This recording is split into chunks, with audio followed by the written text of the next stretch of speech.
This July, Scott Lang and his ant suit will return in Ant-Man and the Wasp. We know that this movie's story takes place before Infinity War, so why then is Marvel releasing it after Avengers 3? Well, as it happens, we have a theory about this. If you haven't seen Avengers Infinity War yet, we highly advise you to do so before watching this video, as it is highly spoilerific. Last chance to get out. Marvel presumably wasn't lying when it said Ant-Man and the Wasp takes place before Avengers Infinity War. However, this statement is clearly withholding some information regarding the timeline. Ant-Man was conspicuously absent from Infinity War and will presumably play a prominent role in defeating Thanos in Avengers 4. It also stands to reason that Ant-Man and the Wasp will very likely lay the foundations for dealing with the quantum dimension, or microverse as it is known in the comics, in Avengers 4. The movie will deal with Hank Pym's wife, Janet Van Dyne, and her rescue, or not, from the quantum dimension.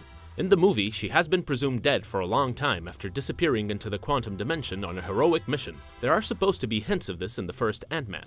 Marvel's creative brain said that in order for Ant-Man and the Wasp to be a fun superhero romp, it had to be set before the events of Infinity War. This can be achieved by having Hope and Scott go into the quantum dimension. In this dimension, the usual laws of physics go out the window and one can shrink forever and ever.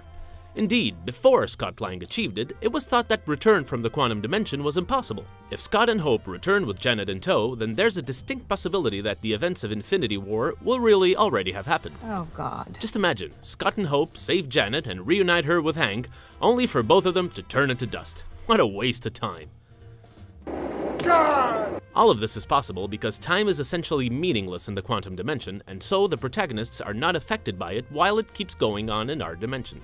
So in the end, our heroes can return to our dimension at essentially the same time they left, and voila! They are reinserted into the regular MCU timeline, and the story sinks straight into Infinity War. Marvel's writers have a consultant for all things quantum in physicist Dr. Spiridon Michalakis. The quantum realm has huge ramifications, not just for Ant-Man, but for the entirety of the MCU. Dr. Michalakis pointed out that Ant-Man's powers are far from explored. He is potentially more powerful than even DC's Superman, due to the simple fact that, unlike Ant-Man, Superman is still bound to the universe's physical laws. Ant-Man has no such constraints, however, due to the very nature of reality inside the quantum realm. As a counterpoint, science journalist Chad Orzel points out that while the rules of the quantum dimension may be different, they still exist, and we shouldn't treat it as a magical realm where anything is possible. There's already a lot of speculation about the film's connection to Avengers 4 or Captain Marvel. Will Ant-Man encounter a confused Hawkeye in the post-credits scene? Maybe there never was a Hawkeye in this alternate universe, but a Ronin. What do you think about Ant-Man and the Wasp missing the Infinity War because they were goofing off in another dimension? Let us know in the comments. You don't need to raise your hands.